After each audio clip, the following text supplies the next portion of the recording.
Bismillahirrahmanirrahim. Assalamualaikum warahmatullahi wabarakatuh. Innal hamdalillah nahmaduhu wa nasta'inuhu wa nastaghfiruh wa na'udzu billahi min shururi anfusina wa min sayyiati a'malina. May yahdihillahu fala mudilla lahu wa may yudlil fala hadiyalah. Asyhadu an la ilaha illallah wahdahu la syarika lah wa asyhadu anna Muhammadan abduhu wa rasuluh. Qala Allah ta'ala fil Qur'anil azim, ya ayyuhalladzina amanu taqullaha haqqa tuqatih wa la tamutunna illa wa antum muslimun. Ya ayyuhan nasu taqu rabbakumul ladzi khalaqakum min nafsin wahidah wa khalaqa minha zawjaha wa bassa minhuma rijalan katsiran wa nisaa'a wattaqullaha alladzi tasaaluna bihi wal arham innallaha kana 'alaykum raqiba. Ya ayyuhalladzina amanu taqullaha wa qulu qawlan sadida yuslih lakum a'malakum wa yaghfir lakum dhunubakum wa man yuti'illaha wa rasulahu faqad faza fawzan 'azima.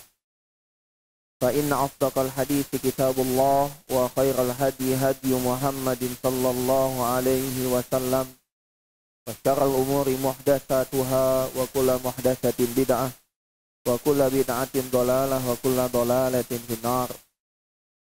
Bapak-bapak, ibu-ibu, para ikhwan dan akhwat serta para santri yang semoga dirahmati oleh Allah Subhanahu wa taala. Alhamdulillah, marilah kita panjatkan segala puja dan puji syukur kepada Allah Subhanahu wa taala atas limpahan nikmat yang Allah Subhanahu wa taala berikan kepada kita.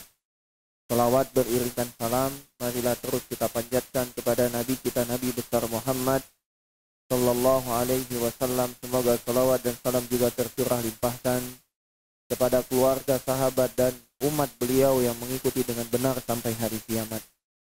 Bapak-bapak, ibu-ibu, para ikhwan dan akhwat yang semoga dirahmati oleh Allah Subhanahu wa taala, insyaallah pada malam hari ini kita akan melanjutkan pembahasan kita dari kitab Riyadhus Shalihin, taman-taman orang-orang yang soleh, yang mana kita telah masuk pada bab fil yaqini wat tawakkul, bab tentang yakin dan tawakal.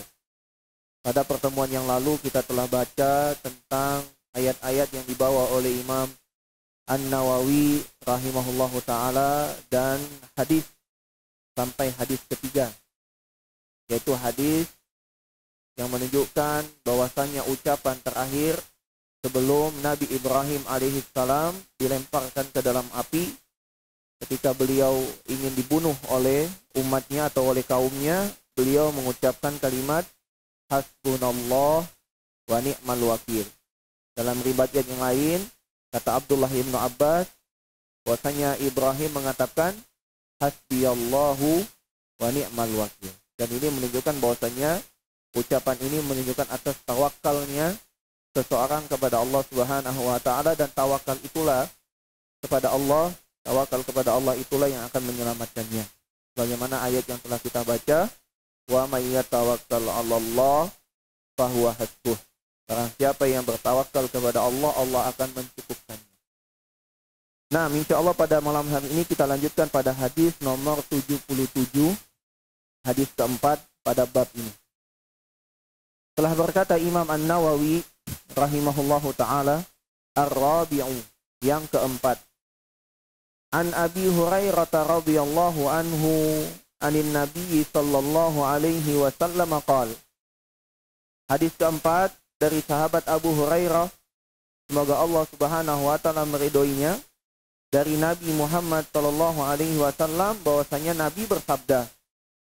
Kata Nabi sallallahu alaihi wasallam, yadkhulul jannata aqwamun afidatuhum mislu afidatit thair. Kata Nabi sallallahu alaihi wasallam, akan masuk surga sekelompok manusia. Akan masuk surga sekelompok manusia yang mana hati-hati mereka seperti hati-hatinya burung. Hati mereka seperti hati-hatinya burung. Hadis sahih diriwayatkan oleh Imam Muslim nomor 2840. Kata Nabi SAW akan masuk surga sekelompok manusia yang hati mereka seperti hatinya burung. Apa yang dimaksud dengan hatinya burung? Gila dikatakan di sini maknahu mutawakkilun. Yang dimaksud dengan hatinya seperti hatinya burung, yaitu mereka adalah orang-orang yang bertawakal. Kenapa disebut seperti hati burung? Karena Nabi SAW pernah bersabda dalam hadis yang cukup terkenal, kita hafal insya Allah. Kata Nabi SAW, "Lau annakum tatawakkaluna 'ala Allahi haqqa tawakkulih, la razaqakum kama yarzuqut tayra, taqdu khimafan wa taruhu bitanan." Kata Nabi SAW, kalau seandainya salah seorang dari kalian betul-betul bertawakal kepada Allah, pasti Allah akan memberikan rezeki kepada kalian, sebagaimana Allah memberi rezeki kepada burung. Sungguh burung itu keluar dari sangkarnya di pagi hari dalam kondisi lapar, dan dia pulang di siang hari atau di sore hari ke kandangnya atau ke sangkarnya dalam kondisi perutnya telah kenyang. Ini menunjukkan bahwasannya burung itu adalah makhluk Allah yang bertawakal kepada Allah Subhanahu wa taala. Maka Nabi SAW mengatakan akan masuk surga sekelompok manusia yang hati mereka seperti hati burung, yaitu mereka bertawakal kepada Allah Subhanahu wa taala. Waqila dikatakan juga qulubuhum raqiqatun, atau dikatakan bahwasanya kenapa hati mereka seperti hati burung, yaitu hati mereka begitu halus, begitu lembut, begitu mudah tersentuh. Ketika dibacakan ayat Allah, maka hati mereka bergetar. Mereka gunakan ayat yang mereka dengar tersebut untuk diri mereka sendiri, bukan untuk menuduh orang lain. Ketika mereka mendapatkan nasihat, mereka terima nasihat tersebut walaupun nasihat itu pahit. Begitu juga ketika ada permasalahan dalam kehidupan mereka, ada konflik, maka hati mereka lembut, mudah untuk memaafkan. Lupa akan kesalahan orang, ingat akan kebaikan orang lain. Itu yang dimaksud dengan hati mereka seperti hati burung. Hatinya lembut, mudah dalam menerima kebenaran, mudah dalam melupakan kesalahan, mudah untuk mengingat kebaikan orang. Dan ini sesuai dengan yang Nabi SAW sabdakan, yadkhulul jannata aqwamun afidatuhum mislu afidatit thair. Masuk surga sekelompok manusia yang mana hati mereka seperti hatinya burung. Jamaah sekalian rahimani wa rahimakumullah, hadis yang agung, hadis yang mulia. Dan di sini syahid kita atau poin penting kita dalam hadis ini, bahwasanya Nabi SAW mengatakan hati orang yang masuk surga itu seperti hati burung, yaitu yang bertawakal kepada Allah Subhanahu wa taala. Maka kalau kita memang betul-betul ingin masuk surga, ingin menjadi penghuni surga, ingin menjadi ahli surga, maka latihlah ya hati kita untuk bertawakal kepada Allah Subhanahu wa taala. Tawakal dengan tawakal yang benar. Tawakal dengan mengambil sebab, bukan tawakal dengan berpangku tangan. Kata Nabi SAW, "I'malu fa kullun muyassarun lima khuliqa lahu." Beramallah, semua akan dimudahkan untuk penciptaannya masing-masing. Jadi bukan berpangku tangan. Ketika kita ingin masuk surga, jangan kita katakan, bukankah Allah telah menetapkan penghuni surga di dalam surga, penghuni neraka di dalam neraka, sejak sebelum penciptaan langit dan bumi? Jawabannya betul. Lantas untuk apa kita beramal? Jawabannya adalah karena kita belum tahu akhir hidup kita. Karena kita belum tahu akhir hidup kita, maka sekaranglah kita akan beramal. Dan kita akan dimudahkan kemana kita diciptakan. Ya, maka teruslah berjuang untuk dapat menjadi penghuni surga. Jamaah sekalian yang semoga dimuliakan oleh Allah Subhanahu wa taala, dan surga Allah itu begitu mahal. Butuh pengorbanan, butuh perjuangan. Andai kita kerahkan semua kemampuan yang kita punya, semua harta yang kita miliki, semua kecerdasan yang kita miliki, itu pun tidak dapat untuk membeli surga Allah Subhanahu wa taala. Kata Nabi SAW dalam sebuah hadis, la yudkhila ahadan amalahul jannah Tidak ada seorang pun yang masuk surga karena amalnya, kata Nabi sallallahu alaihi wasallam. Tidak ada satupun orang yang masuk surga karena amal perbuatan. Kemudian para sahabat bertanya, wala anta ya Rasulullah? La wala ana. Kata Nabi sallallahu alaihi wasallam, kalau engkau bagaimana ya Rasulullah? Kata Nabi, tidak, aku pun begitu. Aku tidak masuk surga karena amalku. Illa ayyataghammadani Allahu biqablin wa rahmah. Kecuali Allah telah memberikan limpahan karunia dan rahmatnya kepadaku. Dengan karunia dan rahmat Allah itulah aku masuk surga. Dan menguatkan hadis ini adalah hadis Nabi SAW yang lain. Kata Nabi SAW, ala inna sil'atallahi ghaliyah. Ketahuilah bahwasanya barang dagangan Allah itu mahal. Ala inna sil'atallahil jannah. Ketahuilah bahwasanya barang dagangan Allah itu adalah surga. Jadi cara salah satu agar kita dapat menjadi penghuni surga jamaah sekalian adalah dengan memperbaiki hati kita. Dan Nabi SAW, innallaha la yanzuru ila suwarikum wala ila ajsamikum walakin yanzuru ila qulubikum wa a'malikum. Sungguhnya Allah Subhanahu wa taala tidak melihat kepada bentuk fisik kalian, tidak melihat rupa kalian, tapi Allah melihat kepada hati-hati kalian dan amal perbuatan kalian. Demikian juga kata Nabi SAW, ala inna fil jasadi mudghah. Ketahuilah bahwasanya di dalam jiwa, di dalam badan ada segumpal daging. Idza salahat salahal jasadu kulluhu. Jika segumpal daging itu baik, baik semua jasadnya. Wa idza fasadat fasadal jasadu kulluhu. Jika segumpal daging itu jelek, maka rusak, maka semua perbuatannya akan jelek, akan buruk, akan rusak. Kemudian Nabi SAW mengatakan, ala wahyal qalbu. Ketahuilah itu adalah hati. Demikian juga Nabi SAW ketika beliau mengatakan at-taqwa. Kita tahu sebaik-baik bekal adalah takwa. Kata Allah Subhanahu wa taala, wa tazawwadu fa inna khairaz zadi taqwa. Berbekal, sebaik-baik bekal adalah takwa. Kemudian Nabi SAW mengatakan at-taqwa hahuna. At-taqwa hahuna, at-taqwa hahuna wa yusiru ila sadrihi salasa marrat. Dan Nabi SAW, takwa itu ada di sini. Takwa itu ada di sini. Takwa itu ada di sini. Beliau menunjuk kepada dadanya 3 kali. Yang dimaksud adalah di hati kita. Jamaah sekalian yang semoga dirahmati oleh Allah Subhanahu wa taala. Kemudian Allah Subhanahu wa taala berfirman di dalam surat Asy-Syu'ara. Dalam surat Asy-Syu'ara ayat 84 sampai 89. Kata Allah Subhanahu wa taala, dan ayat ini sangat terkenal ya. Bagi yang sudah biasa hadir pengajian, insyaallah pasti pernah dengar ayat ini. Kata Allah Subhanahu wa taala, yauma la yanfa'u malu wala banun illa man atallaha biqalbin salim. Di hari yang tidak bermanfaat lagi harta dan anak keturunan, kecuali orang yang datang menghadap Allah dengan membawa hati yang selamat. Yauma la yanfa'u malun wala banun. Di hari yang tidak bermanfaat lagi harta yang kita kumpulkan, yang kita habiskan waktu untuk mengumpulkan harta. Wala banun, demikian juga anak yang kita berkorban, banting tulang, peras keringat untuk membesarkan, berharap agar anak ini menjadi investasi terbaik kita. Kata Allah Subhanahu wa taala di hari yang telah yauma la yanfa'u malun wala banun, tidak bermanfaat lagi harta dan keturunan yang kita miliki.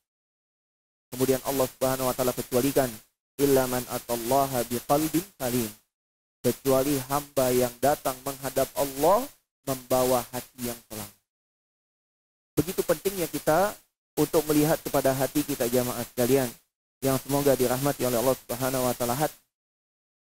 Berkata para ulama tafsir, illa man jaa Allah biqalbin salim, kecuali orang yang datang kepada Allah Subhanahu wa taala membawa hati yang selamat. La syirka fihi wala nifaq wala riya wala ujub. Hati yang tidak ada kesyirikan di dalamnya, tidak ada kemunafikan di dalamnya, tidak ada rasa riya di dalamnya, tidak ada rasa bangga diri di dalamnya.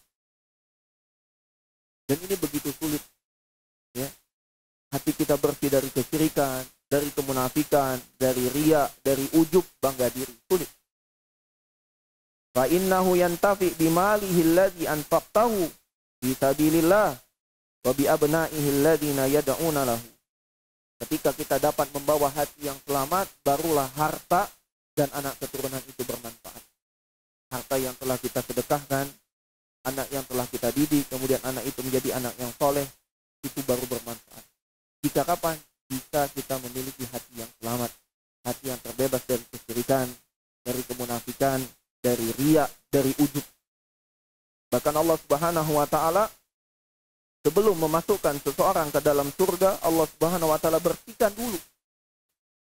Bagaimana yang telah kita ketahui bahwasanya urutan kita ketika kita nanti di hari kiamat, setelah kita dibangkitkan, kemudian kita menunggu di padang mahsyar, kemudian kita menunggu dengan waktu yang begitu lama, yang kita dibiarkan begitu saja oleh Allah Subhanahu wa taala sampai kita lari meminta bantuan kepada Nabi Adam. Nabi Adam pun menolak karena tidak bisa memberikan bantuan kepada Nabi Ibrahim, Nabi Nuh, Nabi Ibrahim, Nabi Musa, Nabi Isa, sampai akhirnya kita meminta kepada Nabi kita Muhammad sallallahu alaihi wasallam. Kemudian Nabi Muhammad memohon kepada Allah, barulah diizinkan. Maka dimulailah yaumul hisab. Jika telah dihisab satu persatu, diberikan catatan timbangannya, diberikan lembaran catatan hidupnya, diberikan. Fa amma man utiya kitabahu biyaminihi. Barang siapa yang diberikan kitabnya dengan tangan kanan, maka dia akan dihisab dengan hisab yang mudah. Sebaliknya, siapa yang diberikan buku catatan dari sebelah kiri, maka itu tanda dia akan dihisab dengan hisab yang sulit. Kita akan ditanya oleh Allah Subhanahu wa taala satu persatu. Laisa bainahu wa bainallahi turjuman. Tidak ada penterjemah antara hamba dengan Allah. Langsung ditanya. Ma min abdin illa sayukallimuhumullah. Tidak ada seorang pun dari manusia kecuali Allah akan mengajak dia bicara. Ditanya, fulan, apakah engkau melakukan perbuatan ini? Satu persatu akan ditanya. Satu persatu. Dan ketika kita melihat buku catatan itu, kita akan terkaget-kaget. Kita akan mengatakan, wa qalu ma li hadzal kitabi la yughadiru saghiratan wala kabiratan illa ahsah. Kitab apa ini? Semuanya ada, yang kecil, yang besar, semua tertulis. Kita akan ditanya. Dan kita tidak akan bisa menjawab dengan lisan kita. Kita akan menjawab dengan tangan kita, dengan kaki kita, dengan kulit kita. Yang mana mereka tidak akan pernah berbohong dengan apa yang ditanya kepada mereka. Dan bisa jadi jawaban itu akan memberatkan kita. Setelah kita dihisab, kita pun akhirnya ditimbang amal kita. Yaumul mizan. Kemudian kita akan disuruh oleh Allah Subhanahu wa taala melewati as-sirat. Bagaimana yang Allah Subhanahu wa taala firmankan di dalam surat Maryam. Wa in minkum illa wariduha. Tidak ada satupun kecuali akan melewati jembatan tersebut. Kemudian Allah Subhanahu wa taala mengatakan, "Tsumma nunajjil ladzina taqaw wa nadharudz dzalimin fiha jithiya." Dan kami hanya akan menyelamatkan orang-orang yang bertakwa. Dan kami akan membiarkan orang-orang zalim itu terjatuh dalam kondisi dengan penuh kehinaan. Hanya orang yang bertakwa, dan takwa itu hadanya di hati. Ketika orang lewat di jembatan sirat itu sesuai dengan kadar keamal perbuatannya di dunia. Makin dia istiqomah di dunia, makin cepat dia lewat. Kalbar, bagaikan kilat. Kator fata'ain, seperti kedipan mata. Karih, ada yang seperti angin. Kajawad, kal khail jawad, seperti kuda yang kencang. Karikab, seperti orang yang naik unta. Ada juga yang yamsi masjian, ada yang seperti berjalan. Tapi ada juga man yahbu habwan, ada juga yang merangkak. Bagian lagi ada yang disambar dari kail-kail yang ada di dari neraka jahanam, akhirnya tersambar dan terjatuh. Ada sebagian lagi tersambar namun dapat bertahan, akhirnya badan yang dia miliki luka-luka, tapi dia masih tetap selamat. Selesai dari jembatan as-sirat, belum selesai. Allah Subhanahu wa taala berikan lagi satu ujian, yaitu qantarah. Jembatan yang memisahkan antara seorang hamba dengan surga. Barang siapa yang dapat melewatinya, dia pasti akan masuk surga. Dan qantarah hanya orang-orang beriman yang telah lolos dari sirat akan. Maka Allah Subhanahu wa taala akan menegakkan qisas di sana. Siapa yang zalim kepada seorang mukmin yang lain akan dibalas di sana. Maka disitulah Allah Subhanahu wa taala mensucikan kita. Yang Allah Subhanahu wa taala firmankan di dalam surat Al-A'raf, wa naza'na ma fi sudurihim min ghillin. Kami akan cabut dari diri mereka, dari dada mereka, ghil, rasa dengki, rasa hasad. Itulah yang kita harapkan bapak-bapak dan ibu-ibu sekalian. Hati yang bersih, hati yang hilang dari rasa dengki, hati yang hilang dari rasa dendam. Siapa kita dibandingkan Nabi SAW? Nabi Muhammad SAW dakwah ke negeri Taif. Ketika beliau telah diusir, ketika beliau telah ditolak dakwahnya di kota Mekah, paman yang membantu beliau wafat, istri yang selalu mendukung beliau wafat. Akhirnya beliau mencari jalan yang lain. Akhirnya beliau datang ke negeri Taif untuk bertakwa. Harapannya agar diterima dakwahnya, namun kenyataannya jauh dari harapan. Akhirnya beliau dizalimi, disakiti sampai kaki beliau berdarah, hampir pingsan.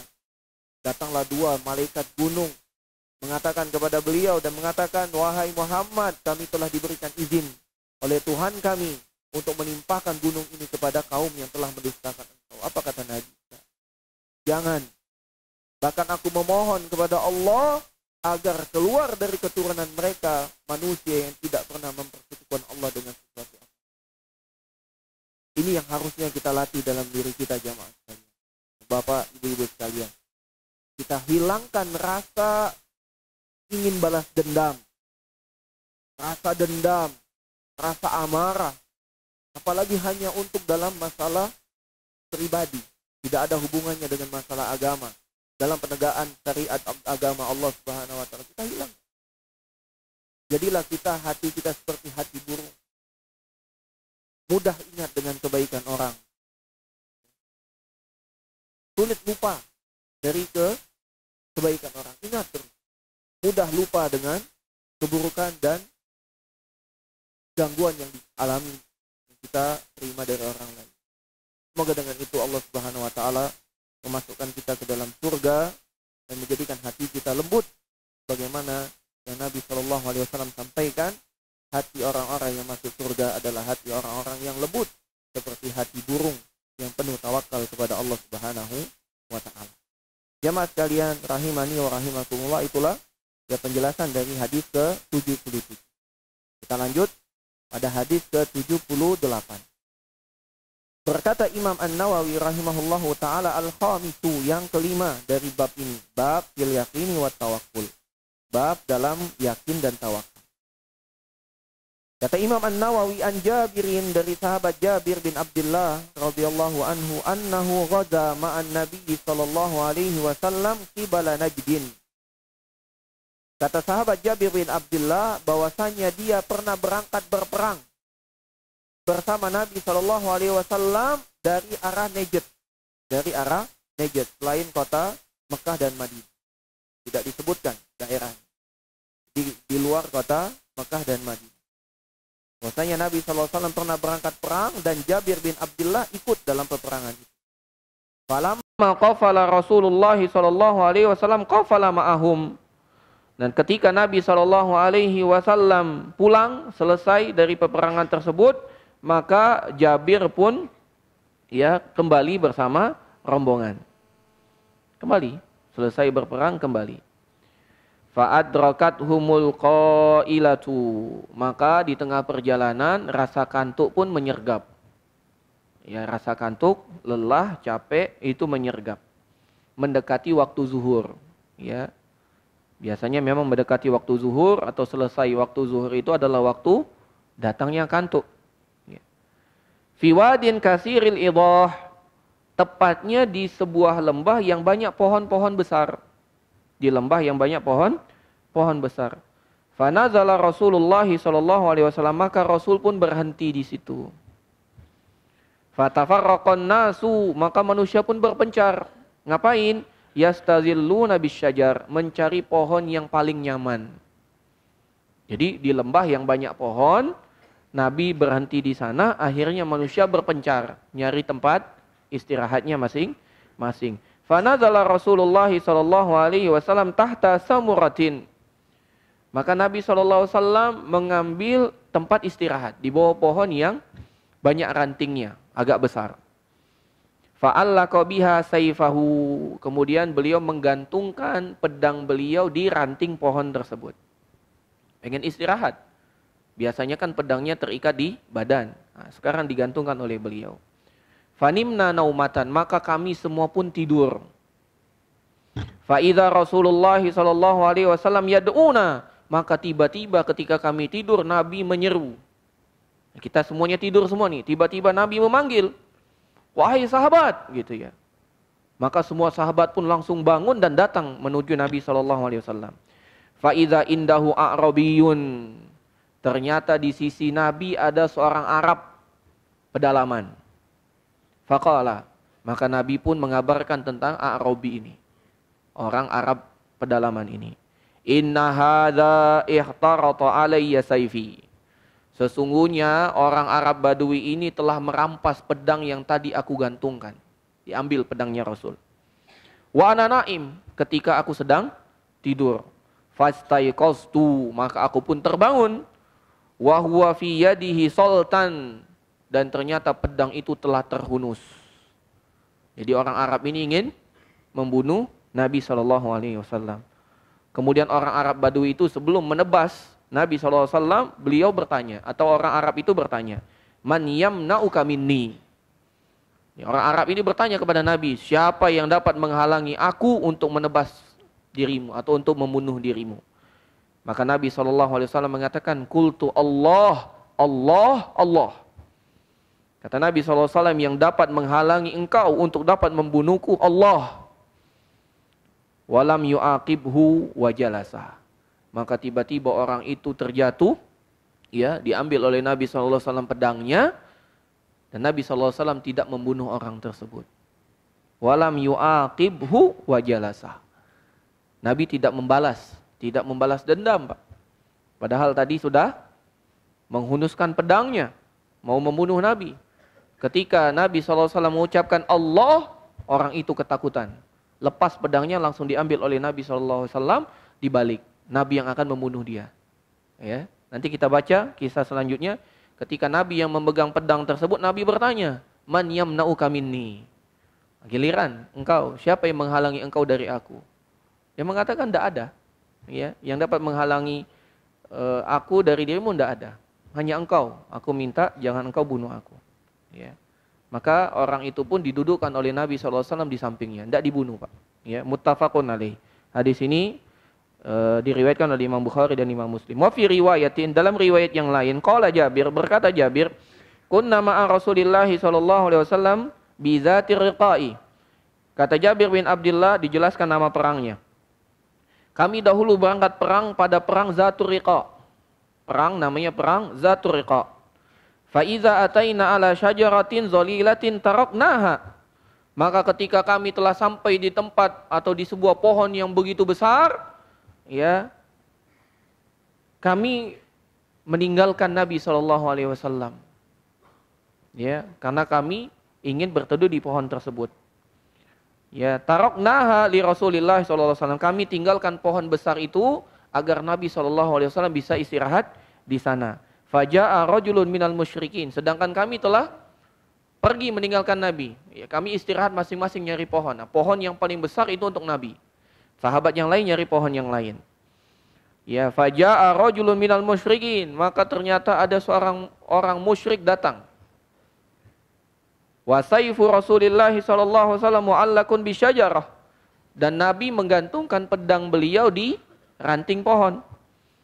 Fakhtaratahu, kemudian dia mengambil pedang tersebut, diambil pedangnya. Faqala takhafuni, orang musyrik itu dalam mengambil pedang Nabi dan menghunuskan pedangnya ingin membunuh Nabi. Orang musyrik itu berkata, "Takhafuni, apakah engkau takut kepadaku?" Maka Nabi pun menjawab, "La." Kata Nabi, "Tidak."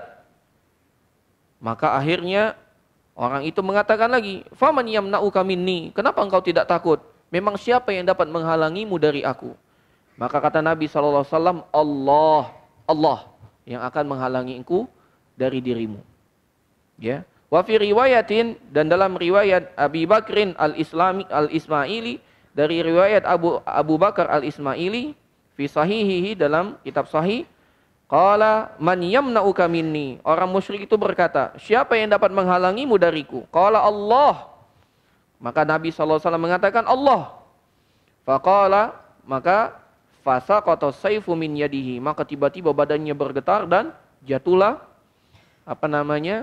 pedang yang dia pegang itu dari tangannya. Fa akhadha Rasulullah sallallahu alaihi wasallam as-saif, dan Nabi gantian mengambil pedang tersebut dan mengangkat pedang tersebut.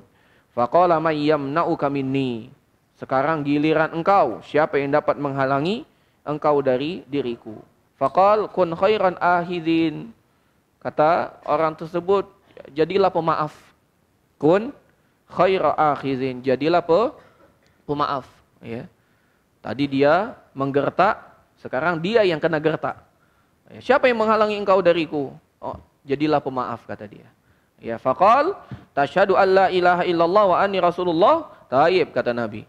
Kalau begitu, mau engkau bersyahadat? Maukah engkau bersyahadat bahwasanya tidak ada Tuhan yang berhak disembah kecuali Allah, dan engkau bersyahadat bahwasanya aku adalah Rasulullah? Maka kata orang tersebut, la, tidak mau, kata dia. Kemudian orang tersebut mengatakan, walakinni, tetapi uahiduka alla uqatilaka, tapi aku berjanji, aku tidak akan pernah memerangimu, tidak akan pernah mengganggumu.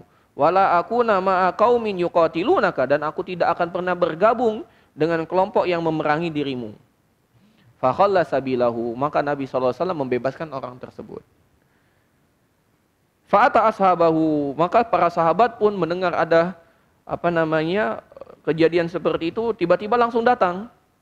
Faqal ji'tukum min indi khairin nas, ya. Maka fa'ata ashabahu, maka orang itu biarkan bebas. Kemudian orang tersebut kembali ke kaumnya. Kemudian orang itu mengatakan, ji'tukum min indi khairin nas.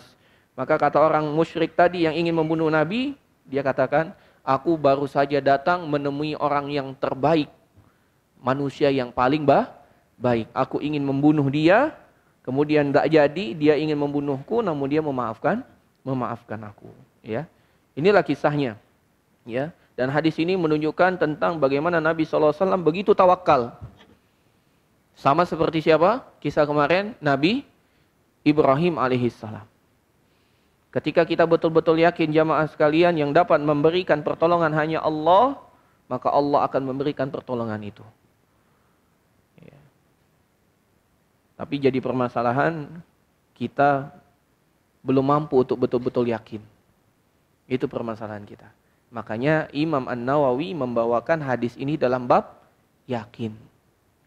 Kita belum yakin.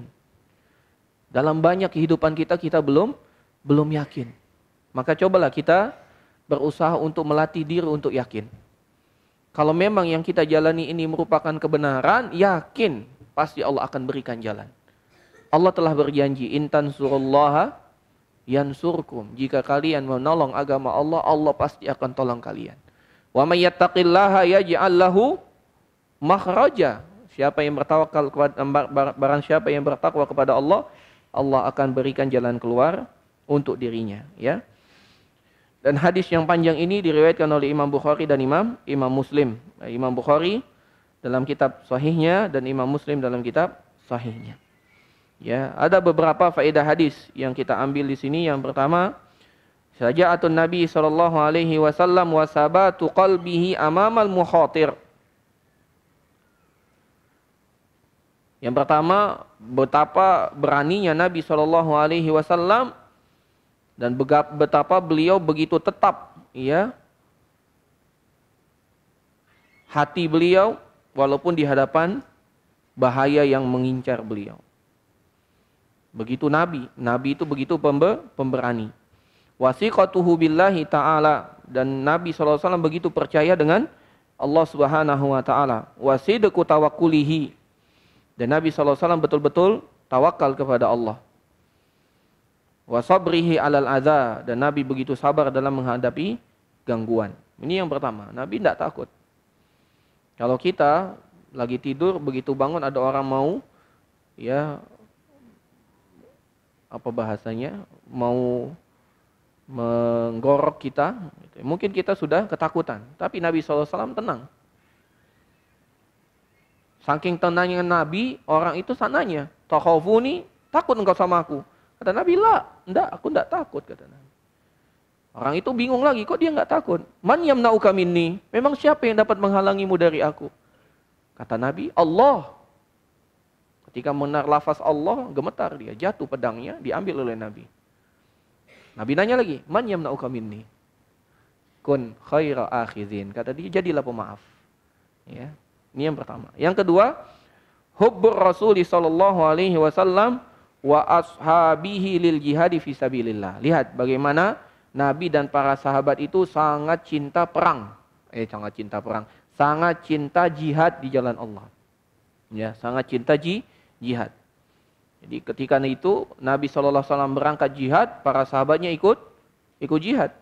Salah satunya sahabat Jabir bin Abdullah, demikian juga Abu Bakar al-Ismaili. Ya.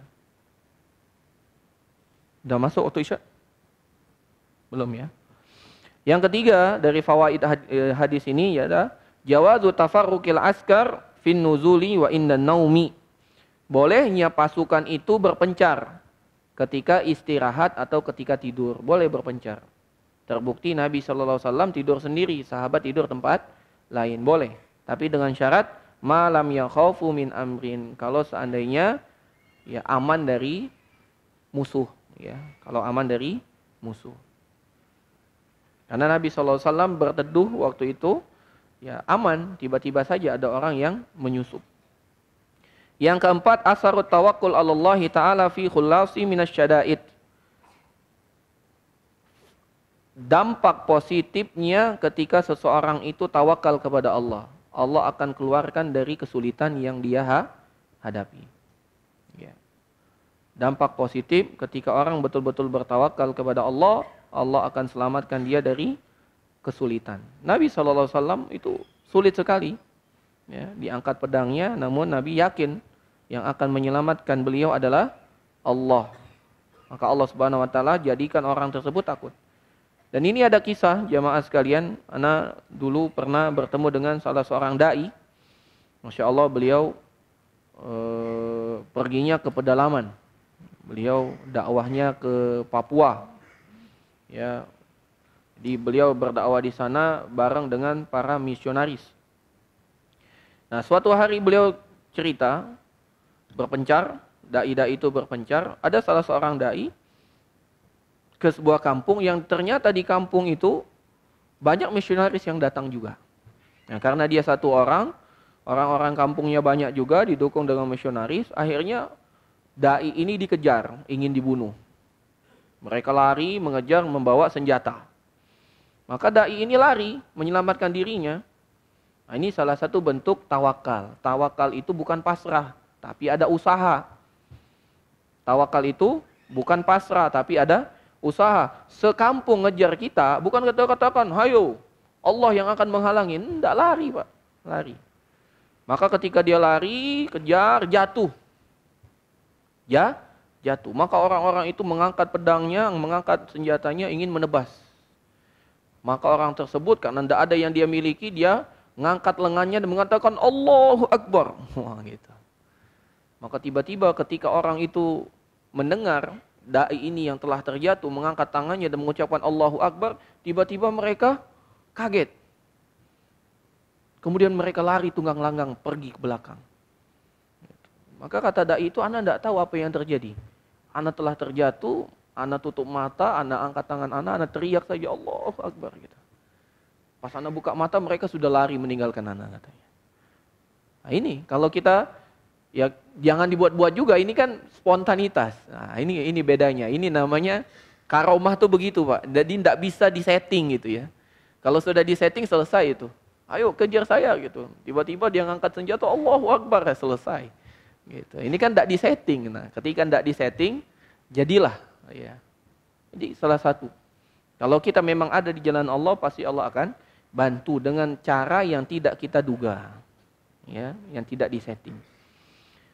Yang berikutnya himayatullahi jalla wa ala li nabihi. Allah Subhanahu wa taala selalu melindungi Nabi sallallahu alaihi wasallam. Ya, penjagaan Allah kepada Nabi sallallahu alaihi wasallam dan penjagaan Allah kepada Nabi sallallahu alaihi wasallam ya tentunya dengan hikmah. Ya, dengan hikmah. Ya, jadi jangan sampai ada ini diselamat, tapi ketika perang Uhud Nabi kalah. Nah, itu penjagaan Nabi juga. Tapi Allah Subhanahu wa taala ingin memberikan ibrah kepada kita bahwasanya orang yang paling dicintai oleh Allah sekalipun itu mengalami kekalahan. Itu mengalami luka. Itu hampir dibunuh. Itu. Kalau orang yang paling dicintai, manusia yang paling dicintai oleh Allah pun begitu, apalagi kita. Jadi jangan sampai bersedih. Ana sudah berusaha taat kepada Allah tapi godaan begitu banyak. Kita katakan Nabi yang paling dicintai Allah pun diganggu, apalagi kita yang bukan siapa-siapa. Selanjutnya, jawazu ikhbari li ashab bima yahdusu ma'ahu. Bolehnya mengabarkan kejadian yang menimpa kita. Dan itu tidak dimasuk riya. Tidak disebut sebagai riya. Nah. Selanjutnya, jawazu ta'lil silahi idza tumina alaihi.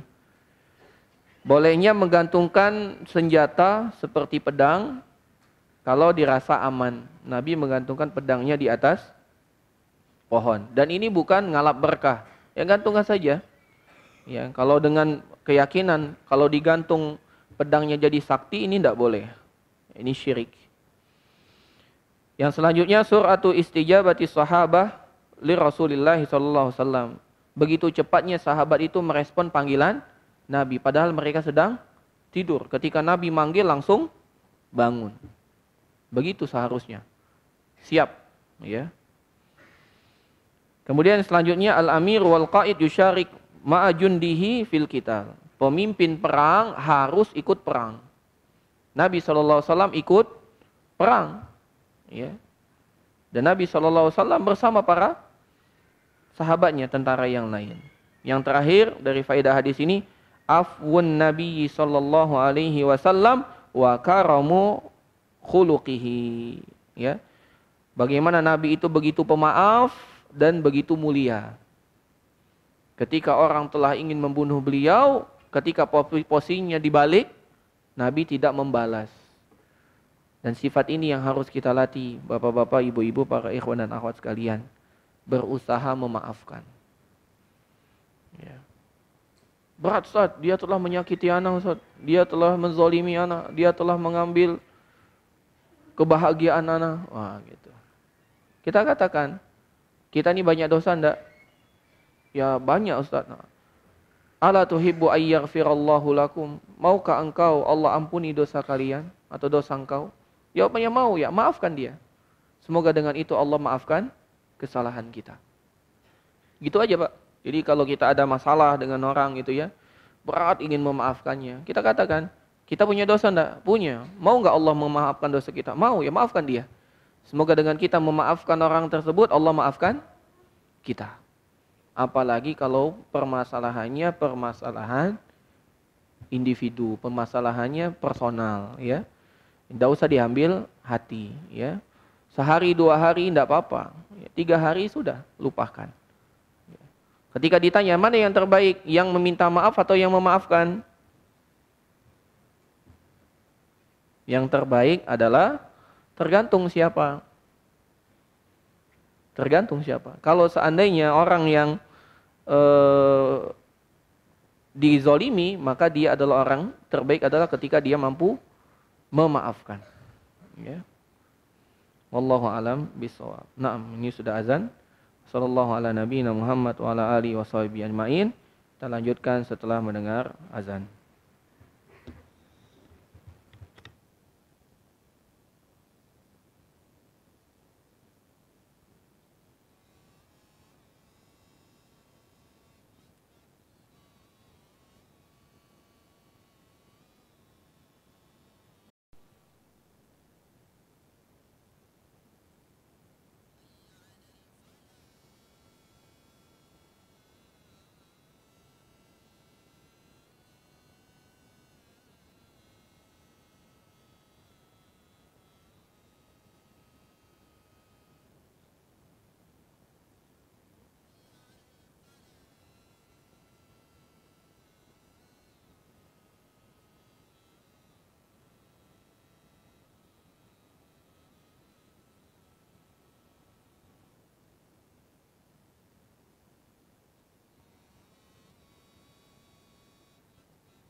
Bismillahirrahmanirrahim. Alhamdulillah. Assalatu wassalamu ala Rasulillah wa ala alihi wa sahbihi wa mawala. Kita lanjutkan pada hadis ke-79. Berkata Imam An-Nawawi rahimahullahu taala, as-sadisu, yang keenam, dalam bab al-yaqin wa tawakkul, bab keyakinan dan tawakal. An Umar radhiyallahu anhu, dari sahabat Umar ibn al-Khattab, semoga Allah meridhoinya, qala, dia berkata, sami'tu Rasulullah sallallahu alaihi wasallam yaqul, kata Umar, aku mendengar Rasulullah sallallahu alaihi wasallam pernah bersabda, lau annakum tatawakkaluna 'ala Allahi haqqa tawakkulih la razaqakum kama yarzuqut tayra taqdu khimasan wa taruhu bitanan. Kata Nabi SAW, lau annakum, kalau seandainya salah seorang dari kalian, tatawakkaluna 'ala Allahi haqqa tawakkuli, bertawakal kepada Allah dengan tawakal yang benar, la razaqakum, pasti Allah akan memberikan rezeki kepada kalian, kama yarzuqut tayra, sebagaimana Allah memberikan rezeki kepada burung. Taqdu himasan, dia berangkat dari sarangnya dalam kondisi perutnya kosong, wa taruhu bitanan, kemudian dia kembali ke sarangnya dalam kondisi perutnya telah berisi kenyang. Rawahu Tirmizi, hadis ini diriwayatkan oleh Imam At-Tirmizi, waqal, dia mengatakan hadisun hasan, hadis ini hadis yang hasan. Maknahu, yang dimaksud dengan burung pergi dalam kondisi lapar, kosong perutnya, kembali dalam kondisi kenyang. Tazhabu awalan nahari khimasan, burung itu pergi pagi-pagi dalam kondisi perutnya kosong. Ai dhamiratul butuni minal ju', yaitu dalam kondisi perutnya kosong, lapar.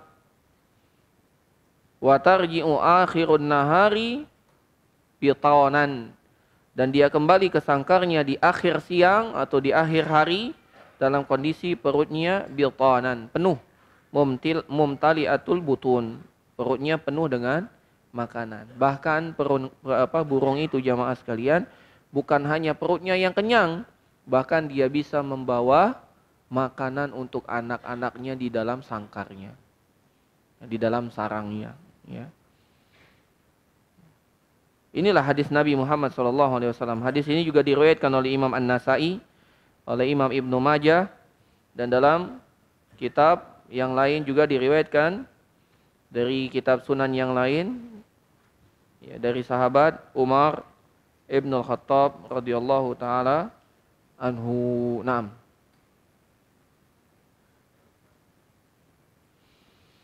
Berkata Imam Ibnu Rajab Al-Hambali rahimahullahu taala di dalam kitab beliau Jami'ul Ulum wal Hikam, kata Ibnu Rajab Al-Hambali, wa hadzal hadisu aslun fit tawakkul. Hadis ini merupakan pondasi pokok dalam masalah tawakal.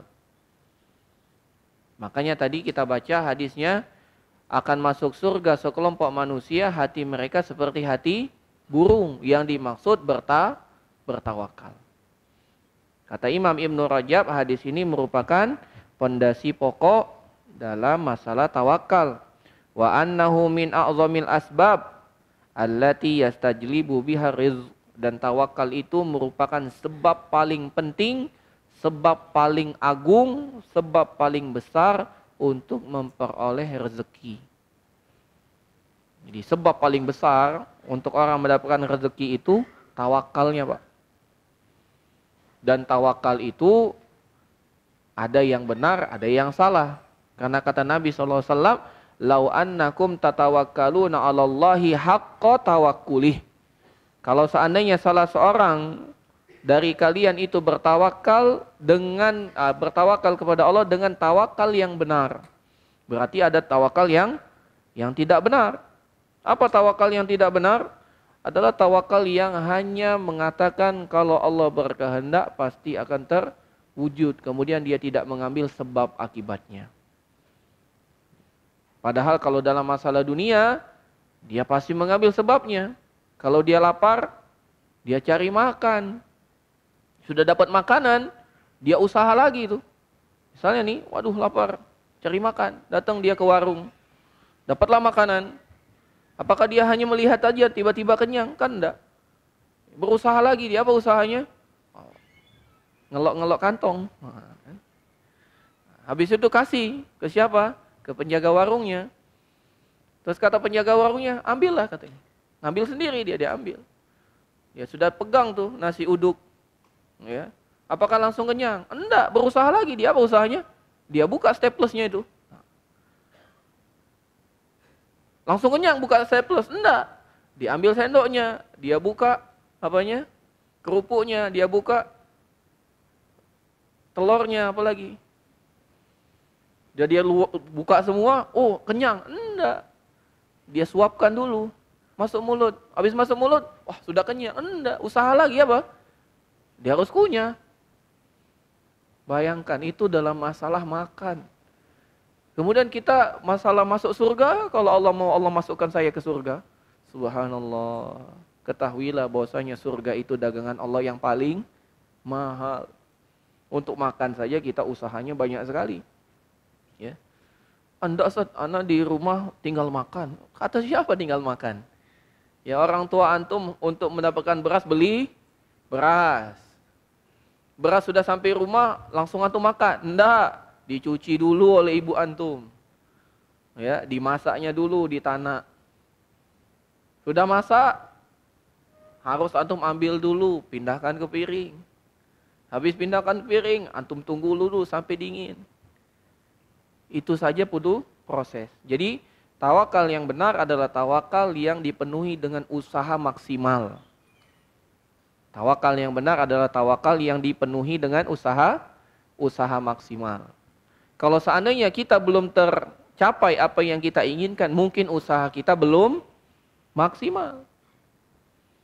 Dan usaha maksimal itu adalah tawakal. Tapi kalau kita hanya berusaha maksimal tanpa menggantungkan usaha kita kepada Allah, kita akan sering putus asa. Kenapa kita harus bertawakal? Agar kita tidak bangga diri kalau kita mendapatkan yang kita inginkan. Kenapa kita harus bertawakal kepada Allah? Agar kita tidak bunuh diri kalau seandainya yang kita cita-citakan tidak tercapai. Ternyata tawakal ini merupakan ya amalan hati yang begitu penting. Menjadikan orang tidak ujub. Berhasil dia mendapatkan yang dia cita-citakan, lalu dia katakan, oh ini semua hasil kehebatanku. Enggak. Yang menjadikan dia berhasil siapa? Allah. Lantas kalau dia tidak berhasil, dia bunuh diri. Enggak. Kenapa?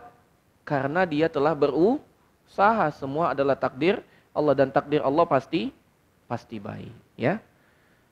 Ada beberapa faedah hadis ini. Yang pertama, al-hassu ala haqiqati tawakkul. Anjuran untuk betul-betul bertawakal dengan tawakal yang benar.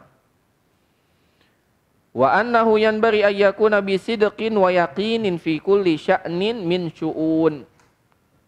Dan tawakal yang benar itu harus diiringi dengan kejujuran dan keyakinan. Jujur dalam meraihnya dengan prosesnya, yakin bahwasanya Allah akan memberikan yang terbaik. Yang kedua, al-akhdhu bil asbabi wa sa'yu fi talabir rizqi min sidqit tawakkul. Tanda orang itu betul tawakulnya adalah dia berusaha semaksimal mungkin dalam mencari rezeki. Sebagaimana burung. Burung itu perginya pagi apa siang, Pak? Pagi. Awalun nahar, pagi hari. Artinya apa? Berusaha. Jadi burung tidak ngomong tuh, kalau Allah mau Allah pasti kasih makanan, nunggu aja di sarang. Enggak, burung pergi. Dan salah satu bentuk tawakalnya adalah dia tinggalkan sarangnya tanpa dijaga. Ini kan tawakal juga, Pak. Begitu juga kita. Ketika kita berangkat kerja di luar, terutama bapak-bapak, tawakal kita kepada Allah. Kita titipkan anak dan istri kita kepada Allah. Begitu juga ibu-ibu. Ketika suami kita berangkat keluar, kita titipkan suami kita kepada Allah Subhanahu wa taala, yang mana Allah tidak akan pernah menelantarkan titipannya. Yang ketiga, at-tawakkul al-haq huwa masdarur rizqit thayyib. Tawakal yang benar adalah sumber mendapatkan rezeki yang baik. Jadi rezeki yang baik itu didapat dengan tawakal. Khuzul halal wada'ul haram. Ambil yang halal, tinggalkan yang haram. Ya, jangan sampai kita termakan dengan pepatah yang sekarang sudah menjamur. Yang haram saja sulit, Pak, apalagi yang halal. Enggak. Yang halal jauh lebih mudah daripada yang haram. Karena yang menjadikan halal itu Allah. Dan Allah akan memberikan kehalalan itu bagi orang yang betul-betul bertawakal. Jalannya, kita tidak disuruh untuk mengetahui jalannya. Kita hanya disuruh untuk berusaha. Dan betapa banyak kita berusaha di jalan A, rezekinya datang dari jalan B. Mungkin jalan Z. Jauh. Tapi kita tetap berusaha. Mungkin sudah Anda ceritakan juga kisah salah seorang ustadz di Jember menceritakan tentang ayahnya. Ayahnya jualan jam hias. Jam hias. Beliau cerita jualan, tiap hari jualan. Dan hampir jam itu sehari itu tidak setiap hari laku. Kadang seminggu sekali, kadang 3 hari sekali jam itu laku. Tapi jualan tiap hari. Dan setiap hari bapaknya pulang bawa uang. Nah, tidak tahu tuh dari jalan mana. Usahanya jualan jam. Dapat penghasilannya dari jalan mana-mana. Ya, jadi kita tetap berusaha, cuman rezeki itu didapat dari jalan yang tidak diduga-duga. Yang penting kita bertawakal dan bertakwa kepada Allah. Yang selanjutnya, ar-rizqu la ya'ti bil quwwati innama yakunu bit ta'atil asbab wat tawakkul. Wa illa lamma ruziqat thair. Beliau mengatakan di sini, pensyarah hadis ini, beliau mengatakan, Syekh Salim bin Al-Hilali, rezeki itu tidak didapat dengan kekuatan. Rezeki itu tidak didapat dengan kekuatan. Contoh, kekuatan apa? Kekuatan kecerdasan misalnya gitu. Betapa banyak profesor, doktor kerja dengan orang yang tidak tamat sekolah. Ada enggak, Pak? Ada. Saya pernah mengalami itu. Di satu lembaga, pemilik lembaga cuman tidak tamat S1. Bukan cuman, tidak tamat S1. Yang kerja, doktor, profesor. Jadi rezeki itu tidak didapat dari kekuatan kita. Tapi rezeki itu didapat dengan usaha dan tawakal. Usaha dan tawakal. Bisa jadi kalau orang tidak sekolah gitu ya. Maksudnya tidak memiliki gelar sekolah formal. Ya, tidak S1, tidak S2, tidak S3. Ya. Tapi kalau dia mengambil sebab yang benar dan tawakalnya penuh kepada Allah, dia mendapatkan rezeki lebih baik daripada orang yang sekolah. Gitu. Jadi kita sekolah bukan untuk mendapatkan uang yang banyak, Pak. Salah. Kita sekolah untuk mengangkat kebodohan dari diri kita, biar kita selamat dari kebodohan. Gitu. Harapannya kalau kita selamat dari kebodohan, kita tahu sebab untuk mendapat rezeki itu. Nah, kebanyakan orang salah. Kenapa sekolah? Biar dapat kerja. Tamat sekolah, tidak dapat kerja dia. Kenapa? Karena cita-cita dia sekolah untuk dapat kerja. Bodohnya hilang enggak? Enggak hilang.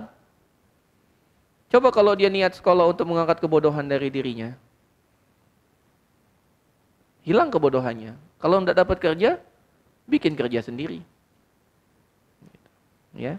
Jadi kata beliau di sini, rezeki itu tidak didapat dengan kekuatan, tapi didapat dengan sebab yang diusahakan dan tawakal kepada Allah. Karena burung tidak pernah sekolah. Ya kan? Burung pernah sekolah enggak? Enggak pernah. Burung kuat enggak? Enggak kuat. Coba burung disuruh ngangkat batu bata, enggak kuat. Yang diangkat oleh burung apa? daun-daun kering, ya kan? Rumput-rumput kering itu yang diangkat burung. Burung tidak pernah ngangkat barbel itu tidak pernah. Ya. 8 kilo, 10 kilo, tidak pernah. Coba lihat burung tuh. Ya. Coba burung ototnya spill dikit, tidak ada. Coba lihat. Ini ototku atau tidak ada, coba lihat. Tapi sore-sore perutnya kenyang enggak? Kenyang. Bisa ngasih anaknya di sangkar enggak? Bisa. Ini membuktikan bahwasanya rezeki itu diraih dengan usaha. Sebab yang benar dan tawakal kepada Allah. Nah, ini yang dapat kita sampaikan pada malam hari ini. Semoga bermanfaat. Wassallallahu ala nabiyina Muhammad wa ala alihi wa sahbihi ajmain. Ini ada beberapa pertanyaan. Bismillahirrahmanirrahim. Ustadz, saya diberikan barang dari orang tua saya dan barang tersebut saya wakafkan kepada orang lain. Apakah barang yang saya wakafkan tersebut pahalanya mengalir ke orang tua saya? Tolong jelaskan Ustadz. Ya insya Allah. Ya. Anta wa malu kali abik. Jangankan hartamu, dirimu saja milik bapakmu. Insya Allah kebaikannya juga ngalir ke orang tua kita. Assalamualaikum Waalaikumsalam warahmatullahi. Izin bertanya. Saya punya teman yang sering saya pintai uang. Wah, ini premanisme ini ya. Namun ketika dia ingin minta kepada saya, lalu saya tolak, dia bilang, wah lupa ya dengan aku. Bagaimana cara menyikapi teman yang seperti ini? Menyikapinya antum jangan minta-minta. Ya. Tidak boleh kita minta-minta. Orang yang sering minta-minta itu menjadi mentalnya mental minta-minta. Dan Nabi SAW sangat mencela meminta-minta. Tidaklah seseorang meminta-minta di dunia sampai nanti dia dibangkitkan di hari kiamat dalam kondisi wajahnya tidak memiliki daging. Ya, jangan suka minta-minta. Ya, telan ludah saja, jangan minta-minta. Ya, telan ludah saja. Puasa antum lebih baik daripada antum minta-minta. Ya, ini orang apalagi santri. Ya, temennya makan pempek ya, pempeknya sudah digigit lagi. Oh, dikit, oh nyicip. Ya Allah. Ya, jangan. Ya, harus punya izzah.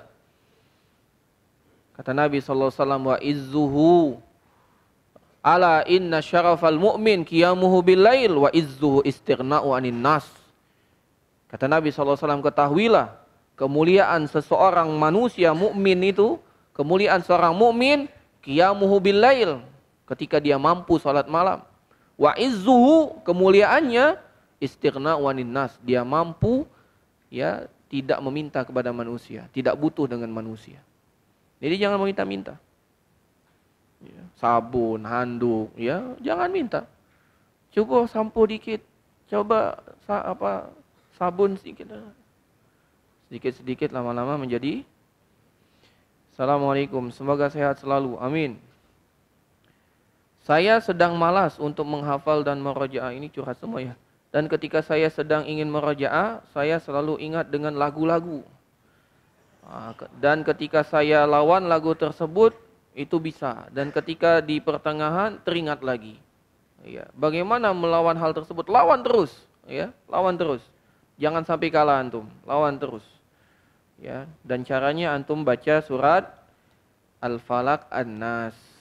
Karena itu semua was-was dari setan. Ya. Dilawan terus. Ya. Apa? Banding ke ya. Assalamualaikum Ustadz Afwan. Waalaikumsalam warahmatullahi. Ana dulu sebelum mondok sering dibully, diejek. Baik main fisik ataupun diejek nama orang tua.